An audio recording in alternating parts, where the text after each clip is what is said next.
Falconer TRX. Appreciate you being here. How terrible is the nurse school in the Panhandle? Oh, that's funny. In case you don't know, Florida State was founded as Florida State Women's College in Tallahassee, which is where that comes from. That's a factual thing. Like, hey, go look it up. Yeah, I at least respect Florida State University. I don't like them, but I respect them.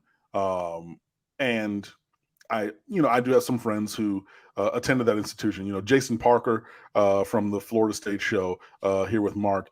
He works in television down here, and I will see him.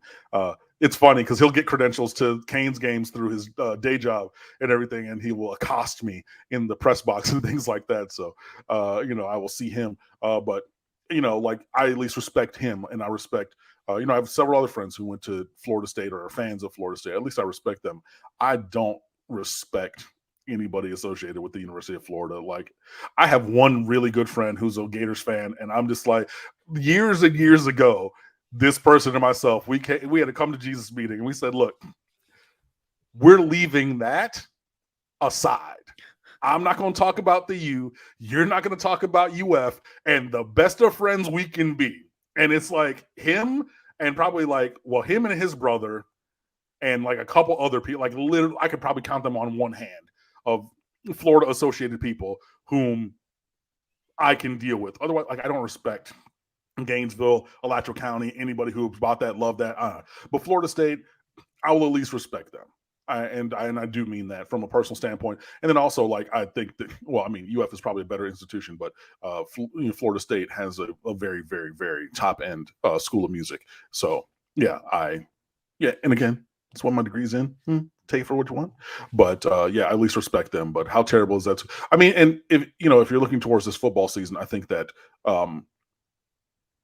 there's a lot of smoke with maybe not as much substance about Florida State football coming into 2023 that some others might think. And I think it really depends on the escapability and the what in the world did he do ability of Jordan Travis. I really think that they are. I think it is a house of cards. I think that it is very flimsy, but if he's able to make all those plays at the times that they need them, and they did need them last year, and I think are going to need all of those plays this year. I think that's the only way to it, but I don't think they're holistically as good as everybody says that they are. I think that they have an athlete at quarterback who has developed and everything and uses his athleticism really, really well, but it's not as firm a great program as some others are really pushing. But we're going to see. And I'm not even saying that to say that Miami's going to beat them this year, because I hate to say it, but I don't think that's going to happen. But we'll see. I think there's a lot of things in play and a lot of things converging at the same time here. One would be that, yes, Florida State has been down for a long time in college football years. The last time they had a good football team was in 2016 when they won the Orange Bowl. So since then, they've been 500 at best and usually sub 500. And then they finish off a 5-7 season. They pull off a 1-point win against LSU, and they took advantage of a fairly weak ACC. I don't want to discredit their wins, but they did face 3 ranked teams in the middle of the season, and they lost to all 3. They lost to Wake, NC State, and Clemson consecutively. And then they took off against the likes of the Georgia Techs and the Boston Colleges and the so forth at the end of the season. Yeah, in Miami, and a 6-6 Florida team. So they didn't beat any winning teams on this 6-game winning streak at the end. Even their bowl opponent was not of the caliber that I would have liked to have seen just based on a matchup to see how valid their season was. They were taking on a 6-6 Oklahoma team, their worst record in 23 years. So it was difficult for me to find that victory to substantiate. They were finally beating the teams that they are supposed to always beat. So they kind of raised the floor quite a bit. Now they've got a season, I believe, to Cam's point, where in addition to Jordan Travis, they had a lot of favorable NFL draft decisions for guys to stick around, make it another go, take a run at it. I don't know what's behind that that's of substance based on their recruiting. This is largely a roster and a depth chart that's been built by the transfer portal. They've been extremely successful there. The recruiting's been okay, but it's nowhere close to vintage Florida State type recruiting.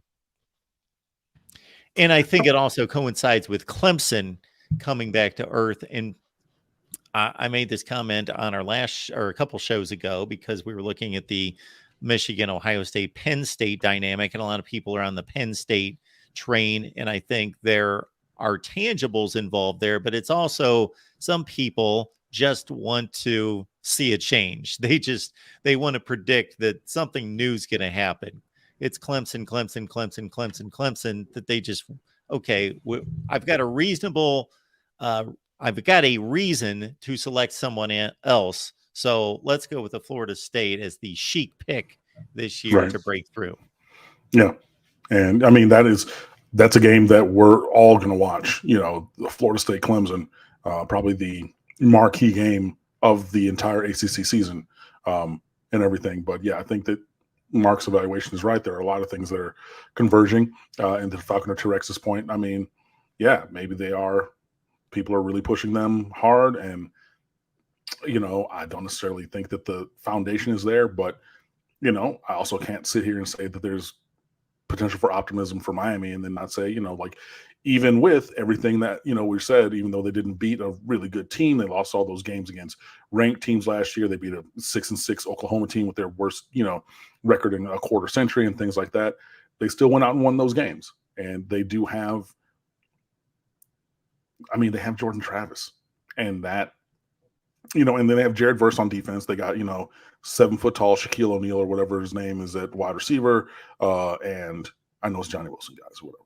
But you know what I mean? So that, they do have some star power and things like that. But I think that, maybe we're getting a little out over our skis talking about, it's Florida State and then everybody else in the ACC, which I have heard from people, and I just don't necessarily think we're there. But it will be worth watching. And hey, they're our number one rival, so I will be paying attention to what they're doing like I always do.